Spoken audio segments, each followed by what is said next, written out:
Je suis super fan de Star Wars, sauf la trilogie Disney, mais ça n'engage que moi, et de l'univers Warhammer 40 000. Pour moi, Star Wars, c'est un vaste univers dans lequel le bien et le mal s'opposent, dans des affrontements galactiques aussi bien spatials que sur des planètes toutes plus exotiques les unes que les autres. C'est l'histoire de l'installation d'un système totalitaire contre lequel une minorité de rebelles ose s'opposer. Et Warhammer 40 000, c'est un univers sombre et sans espoir, où la guerre est portée à son paroxysme et où l'humanité doit faire face à des ennemis contre lesquels il ne peut y avoir de victoire. Je me demande ce qui se passerait si les deux univers entraient en collision. Si une faille s'ouvrait entre les deux univers et que l'Empire Galactique et l'Imperium de l'Humanité devaient s'affronter. D'un simple point de vue numérique, l'Imperium représente une quantité quasiment infinie de soldats, tandis que l'armée de l'Empire Galactique n'est composée que de quelques millions ou peut-être milliards de soldats. Je vais donc comparer les forces dans les deux camps à différentes échelles. Le soldat de base.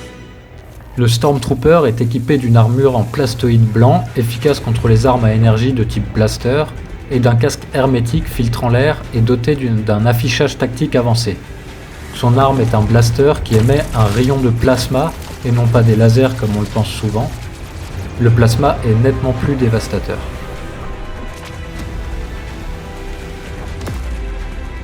Le garde impérial, quant à lui, est le plus souvent équipé d'armure et de casques en acier composite, offrant une protection relative contre les armes légères.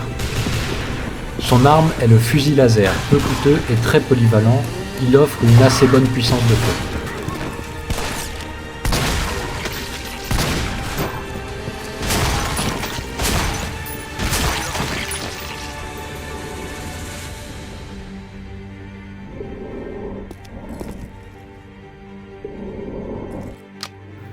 Pour ce qui est du soldat de base, je donnerais le Stormtrooper victorieux, si on oublie à quel point il vise mal dans les films, parce qu'il me paraît un peu mieux équipé que le garde impérial. Le soldat d'élite. Le Sith. Je parle pas de Vador parce qu'il est un peu trop fort, et puis là on va dire plutôt que c'est un Sith formé par Vador par exemple. Armé d'un sabre laser capable de découper n'importe quelle matière, bien qu'il y en ait qui résistent un peu au sabre laser, le Sith est formé au combat rapproché, il est doté d'un instinct infaillible et de pouvoirs psychiques puissants. Il peut bondir à plusieurs mètres de haut, déplacer de lourds objets par la pensée, projeter des éclairs, ou encore étrangler ses ennemis à distance. C'est sans doute le guerrier le plus puissant de l'univers de Star Wars. L'Adeptus Astartes, lui, est équipé d'une armure en céramite, blindée, doublée d'un champ de force lui conférant une résistance indéfectible. Il est lui aussi doté de capacités surhumaines, sa force est prodigieuse, ses réflexes sont incroyables et son courage est sans faille. Il est armé d'un bolter projetant de petits obus explosifs à très haute vélocité, ainsi que d'une épée tronçonneuse capable de découper le meilleur acier comme si c'était du beurre. Le combat entre ces deux combattants paraît indécis, mais je pense qu'en 1 contre 1, le Sith aurait l'avantage, notamment grâce au pouvoir du côté obscur de la force. Enfin, contre un Astartes de base, parce que contre un Astartes en armure Terminator équipé d'un marteau tonnerre, le combat serait sans doute différent. Et puis les Sith sont très peu nombreux, tandis que les Astartes sont légions, même s'ils ne représentent qu'une partie infime des forces de l'Imperium de l'Humanité. La flotte. Je ne vais pas comparer les vaisseaux des deux empires, je vais plutôt voir leurs différences. La flotte de l'Empire Galactique possède une technologie bien plus avancée que celle de l'Imperium de l'Humanité, notamment au niveau des voyages spatiaux. Pour traverser la galaxie, les destroyers impériaux passent en hyperespace et le voyage se fait sans encombre et rapidement.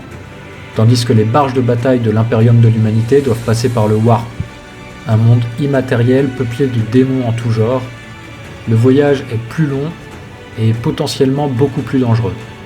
Il n'est pas rare que certains navires se perdent dans le Warp et ne ressortent que quelques décennies plus tard, l'équipage ayant complètement disparu. En termes d'échelle et de puissance de feu, la flotte de l'Imperium de l'Humanité est bien supérieure. Nombreux de ces navires sont capables de détruire des planètes entières, alors que l'Empire Galactique n'a rien de plus puissant que l'Étoile de la Mort, et ils n'en ont qu'une. Donc le seul avantage de l'Empire Galactique serait sa mobilité, qu'il pourrait utiliser pour frapper rapidement et se désengager des combats avant que l'Imperium puisse réagir. Mais cela ne protégerait pas les planètes stratégiques de l'Empire galactique qui subiraient l'exterminatus, la destruction par pilonnement orbital.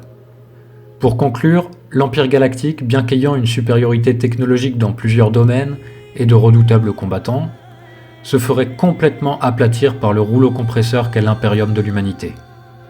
Après, ça c'est mon avis. Alors, ça t'a plu ? Dis-moi ce que tu penses de tout ça dans les commentaires. N'hésite pas à t'abonner et à mettre un petit pouce bleu, ça fait toujours plaisir.